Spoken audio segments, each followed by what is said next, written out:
This is Orot HaKodesh, Chelik Aleph, Part 1, Perek Yud Gimel, Perek 13. It's called Yesod Kol Machshavot, which literally means the foundation or root of all thoughts. And the real point of this whole piece, and really some of the previous pieces that are, there are also videos on all the parts before this.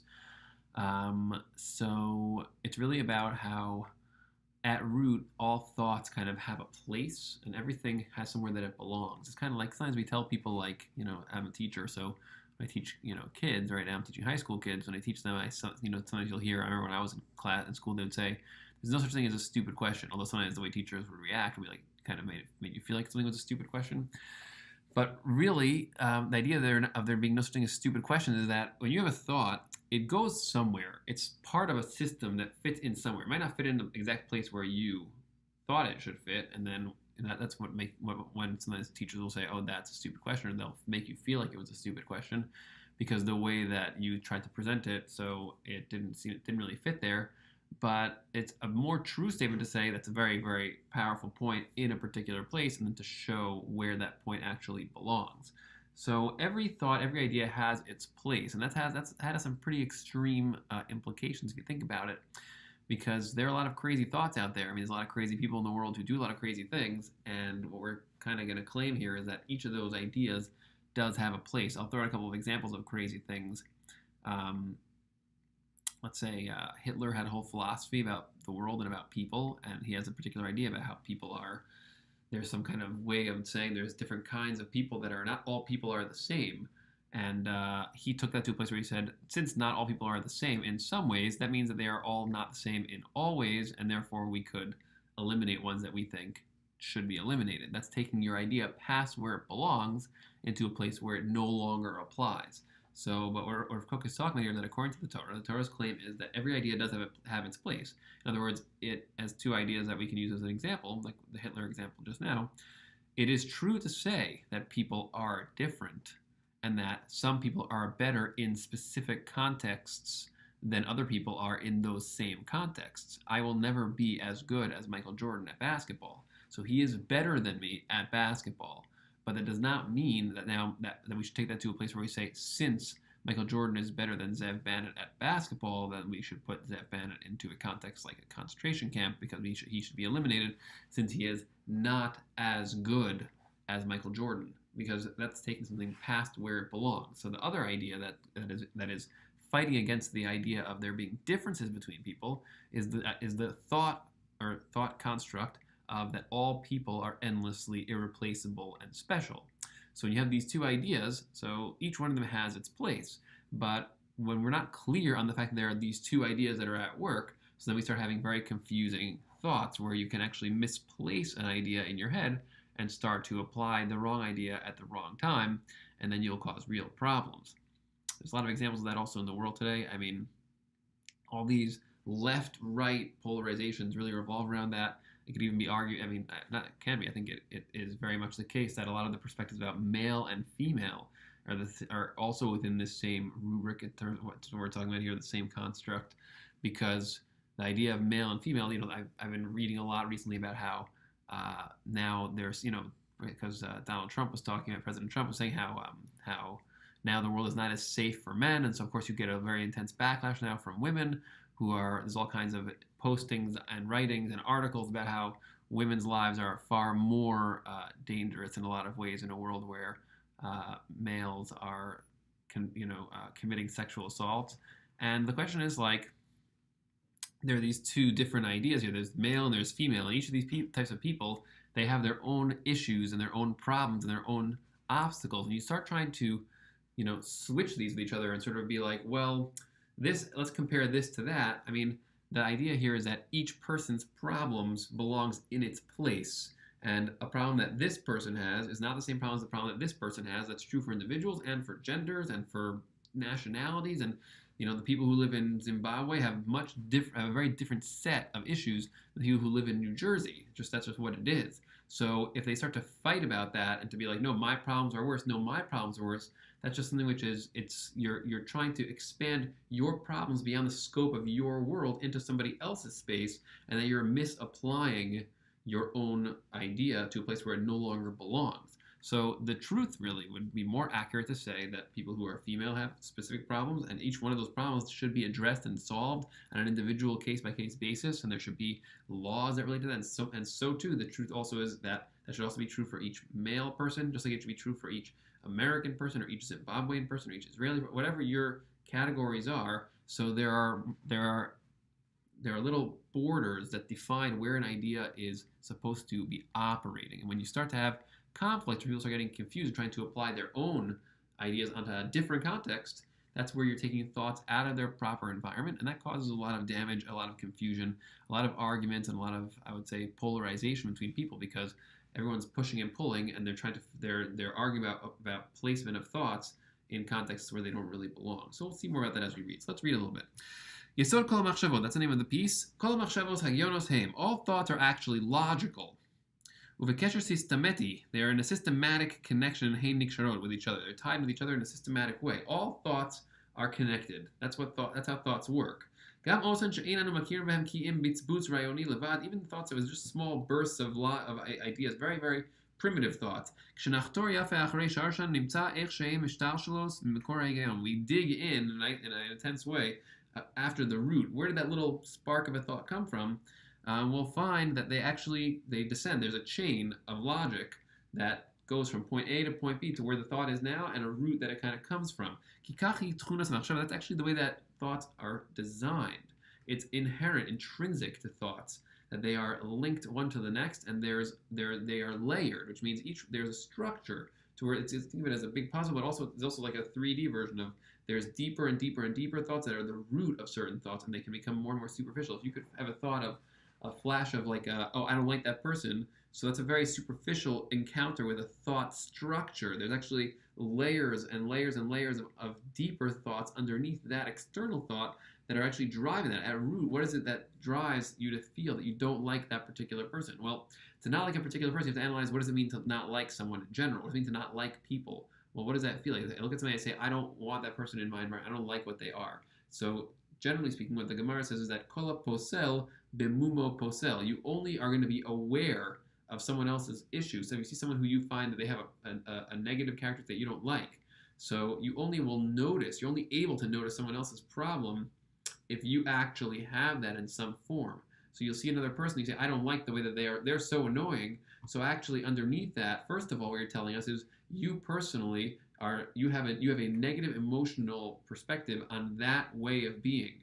And not only that, you have a personally, relevant to you negative perspective. In other words, to just say, I think objectively from over here that someone has a bad trait, let's say someone who is very, very aggressive talker and they're always in other people's face. So if you are aware of that from an objective place and say, on a comparative scale, this person is more like that, you won't be annoyed by that. You won't be bothered or dislike them. You'll just be like, yeah, I see that that's what it is. Once you are emotionally bothered, that means that you are now personally invested in some way that has to do with you. And the way it usually operates is that the reason why you do not like what that person is doing is because in some way you view yourself as being that way, and you actually do not like that aspect of yourself, and therefore you are getting reminded of that when you see somebody else doing that, and you are triggering your own emotional negativity towards yourself, and you are now externalizing it against them. And that's a pretty deep series of thoughts. Now you go even a little deeper. Why do you feel that way about yourself? Could it be because maybe when you were younger and you talked more than other kids did, and then maybe you were told that you shouldn't do that? I mean, I've watched teachers shut down very gregarious kids in an intense way. Kids who they have a nature of being very filled with words, and they get shut down. And it's very, very important to sort of realize that this is something which is not just about this moment trying to keep people from talking too much. It's about training a kid or a person according to where they're at, today, and trying to figure out how do I help them to become more balanced with the rest of the world while also not, smushing their real gifts that they were given in terms of the package that they received here. So there's layers of depth that go underneath these thoughts. And so they all belong somewhere in some structure, but it involves you first noticing the thought you have, and then being more and more and more deeply aware of what goes on inside of us underneath those thoughts. Let's read a little more. According to this, automatically we know there is no thought that is meaningless. There's no thing that has no place. Everything has a place in this world that we live in, including thoughts, every thought. All these thoughts, they come from the root, the source of chachma. Chachma, you can think of it as the context. In other words, is like chachma really means the defining set of rules of a given system. So if you have a system, and just for those of you who are interested in Kabbalah at some level, so the concept of chachma in general it really is that it's a set of rules that applies to a particular context. So we talk about Reishis Chachma Yiras Hashem. That's talking about the rules that define the totality of reality. But every individual system, every school has its set of rules. It's Chachma. Every you name it. Every relationship has its own particular set of rules. That's the Chachma of the particular context. That's the root. So now let's just read a little more. If you have any kind of like really seemingly empty thoughts, that's really only on the external level that these thoughts are actually empty. When you go deep to their core, to the inner world of the thought, what's underneath it, you actually find the foundation of all of Chaim, all of life there. Whatever, we're not going to define Chaim too carefully right now, but just all of life, of being alive, of being actively conscious. So that's what you will find underneath seemingly extraneous random thoughts. Ki chachma mekor chaim, because chachma is really the root of conscious life. So that's a longer discussion of what exactly that means. But for our purposes right now, the point that we're trying to make is that even your random thoughts, when you're spacing out and your thoughts are just running, that is still coming out of you. You're only going to have thoughts that exist within the realm of your own chachma, your own structure of how you see reality, how it works, and each of those thoughts has a place and goes somewhere and is part of something. And if you dig deeper and deeper, you can actually build out an understanding of all your thoughts, where they fit into the larger picture of reality. And it's a fascinating process of self-awareness and exploration to do that. And each person, all people, the storage of his thoughts they're filled with hamon chaim elyonim. They're filled with life that is the core, the root life, the underneath. You can call it the above life, there's different analogies of Chazal. It could be, you can think of life, of the source life being above us. It could be within us. It could be, deep below us. But the idea here is that they're filled with the more distilled energy of life. And the external level, when thoughts are so distant from the root, and we're not even aware of where they fit, so then they seem like they're filled with tofi and reikanios. They're just empty and fake. But they're really not. They're actually still linked to the root of all of the underlying, structures of your perspectives and your thoughts and your perceptions. So it's still like that. It's just that he's just telling you that that's how they're still structured. There in the future, these thoughts will become clarified, become cleansed or purified, or in other words, you'll see where they go. They'll be fully alive and existing in their proper place in the beauty of this larger picture. Which will happen really when the world finally kind of gets its act together and all the things become clarified. When really the Das Tov Bara of Parshas Bereshis is finally healed as we bring all of the world and all human beings towards a place of clarity, not a place of constantly getting attached to particular perspectives and not really seeing things as they are, but instead of seeing things in terms of the Tov in my subjective perspective, and what is Ra in my subjective perspective, this is the Tov and this is the Ra. So instead, trying to switch over to seeing things as they really are. The more that a person kind of progresses and expands in terms of their consciousness,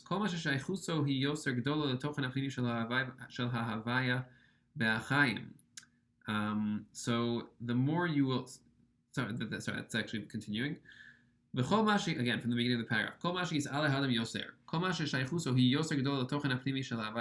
more that a person expands, and the more that his connection or relevance to the inner world, the inner existence, the introspective, the intangible, the inner world of within ourselves, he will then be able to extract from each thought, he'll be able to pull something out of any thought he encounters, whether it's his own thought, whether it's somebody else's thought. He'll be able to extract from a given thought of somebody saying something to him. He can pull out where is the endless, where is the immortal, the eternal, timeless aspect of this particular thought.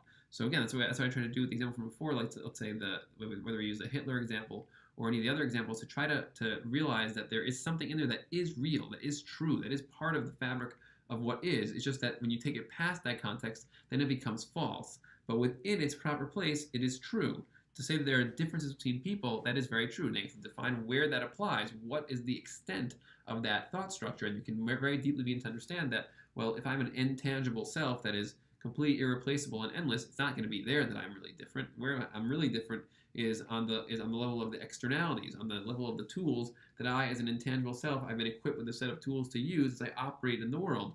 So, which is also a tangible context. So, on the level of these tools, we have many differences. Each of our tools are vastly different. Some of us have very big tools, some of us have very small tools. I mean, a child's tools are miniature compared to an adult's tools. Female tools versus male tools in terms of the gender and sexuality, and which is really just about reproduction. Intellectual tools are different. People have different brain features and structures. There's a lot of places where differences are very real, and to ignore that and pretend like there's no differences there is misapplying the irreplaceable, completely intangible, endless, incomparable natures of our inner selves. But the outer character has many differences which needs to be understood. And that's really taking an idea. So again, we can say it in a very vague way. Just say like, wow, like our fingers are so different. And then that's a very random thought. But a person who is like this, who is very expanded in terms of their consciousness, can actually hear that statement and take it back to its root and understand what that really means in terms of its in terms of its place in the larger context. Okay, so he said you take out the garin hanitzchi, hagioni, the logical hatov hanovem chachma, that the objectively real. When he says hatov, he means that which is really objectively desirable in the eyes of Hashem. In other words, what is considered to be tov, not according to me, and not according to my own subjectivity, but it's objectively tov according to Hashem, whose subjectivity actually is our objective truth. So just think about that line a little bit. But he says that comes from the source of chachma, and so when you do that, so then you become greater through these new thoughts and through the process of tracing them back to their root. And the people that you're doing that with, they also are able to become greater that way. That's what he says now. There's a line from Pirkei Avos. Ezu chacham halomedi kol adam below shir klal. And who's a chacham? Person who's able to actually learn and take in ideas from any person. He says below shir klal means from any person with no exceptions. Any person, even the silliest, even a thought that seems like it's so silly or so small or so wrong, you can still extract from that where does that thought belong, and you can learn from anything and anyone constantly without any exceptions, which is a pretty profound and powerful statement to make and needs to be considered very carefully and thoughtfully. So going on a little further, and listen to this wonderment. Ki Chasidei Elyon Yishrei Levav, because the Chasidim that are, I'm not going to translate Chasidim too much right now, but it basically means people who are really intuitively in touch with what it is that where Hashem is at and where that fits into their own lives. Yishrei Levav, those who are pretty much clear and straight in terms of their thinking and they have it together mentally. But MS ein choshech vein tamav lifneim. There's no such thing as darkness and shadow in front of them. You can't really have darkness to somebody who thinks like this, because even the darkest thoughts, and even the most evil thoughts, and even the most damaging thoughts, whatever words you want to use, they all have a place. There's a place for those things. It's a place where those things belong. And that's really, again, like that's why I use the Hitler example to start off, even though it's a little bit of a striking and a little bit of a harsh example. But every idea has its place. It's just that we tend to polarize with our ideas. Certain things are just bad, and certain things are just good, and that's really, really not an accurate way of thinking of things. Even things that we think of as bad. I mean, just to put it as an example, there's a Christian perspective that sexual interaction is just bad. It's just bad. So that's actually something which really it's a fascinatingly prevalent perspective that has actually infected a lot of other philosophies, especially in America, how to think about physical intimacy between two people, which is just by itself, just to give it as a point, it's just important to mention. But again, ideas that are like that are these very important things in our lives that we polarize around them and say this is just bad. So that's something which there's no such thing as something which that again, bad meaning would be it's in the dark now, it's underneath a shadow, it's other than us, we try to push away from it, but that's really not what the way to think about it really isn't a level of objective truth or the Torah's perspective, because what we're saying here is that has a place. You have to know where physical intimacy fits into our lives, and it's not just like in a nice way of like, oh, it just fits in like in a certain kind of way, like as long as it's done in there's a whole world of understanding of these things that today it seems like this is one of the big challenges of our world today is where do you fit these types of activities into a life in such a way that they belong properly in balance with everything else. Because I think that there's a lot of imbalances in this area in the world today. People are very, very confused and lost about which way to do this. And there's a lot of voices saying do what you want, a lot of voices saying you can't do what you want, a lot of voices saying if you do what you want you're going to go to jail, a lot of voices saying but do what feels good. There's so many different, and there's with the gender things, there's so many different issues here, and a lot of people are getting very hurt on all sides of the confusion because we're so confused about where these things even belong. What is this even about? And so that's really what we're trying to say here, is that clarifying this is really the key to healing a lot of this pain and getting rid of all these shadows and darkness. Hey, note, we call Inyan, we call Tochen. People who are straight like this are able to take from any context like that.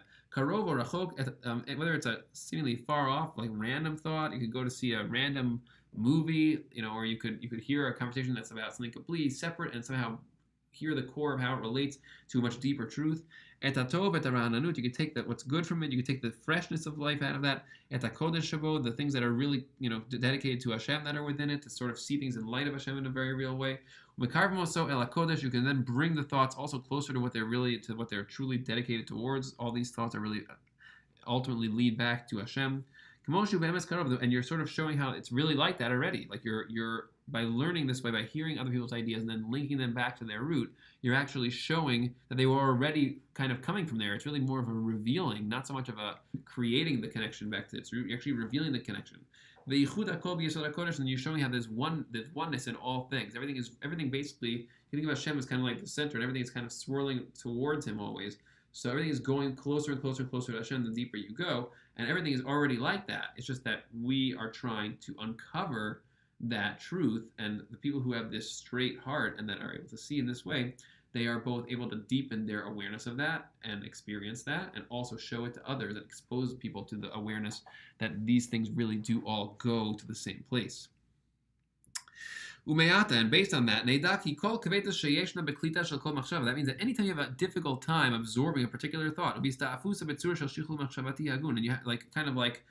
tracing it back to its in its shape to the total complex thought structure where things fit in, whether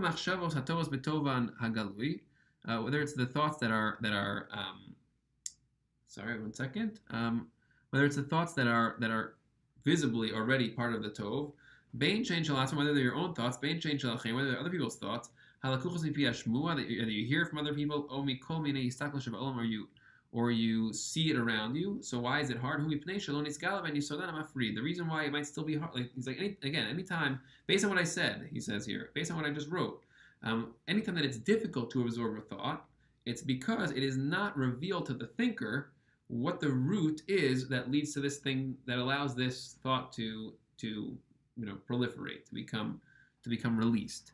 So, in other words, anytime you have a hard time figuring out where something belongs in your head, if you feel like you're emotionally caught up in some situation, or you're confused about a set of ideas, or it means that it has not been revealed to you, you have not yet figured out the root of all these thoughts, which is why when you have like a mess in your head, a really great thing to do is to just sort of sit down and just try to think, okay, so let's see. So there's an idea here in my head that people are actually different, and that people have different roles in life. I have to entertain that thought. I know it's politically incorrect to say different people have different roles. It's something which is not so popular today, but this is something which I have in my head. So I don't have to worry right now that anybody is going to judge me for this thought. It's all going on in my head. Let me just think. Okay, now I also think that I have this idea in my head that all people are special, and so then I need to think, now how could that fit together? Because which one is it? And then it's like, well, I think that in some ways people are special and they are irreplaceable and they're not different in that sense. It's a certain commonality between all people, that we're all endless somehow. Again, now I'm just thinking my own thoughts out loud.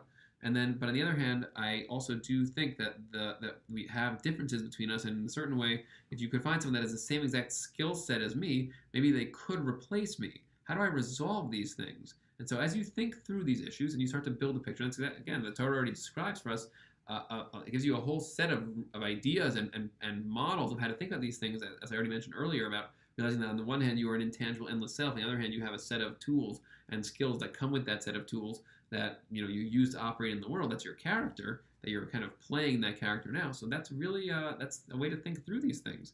And then you can clarify the root of all these things and create a foundation. And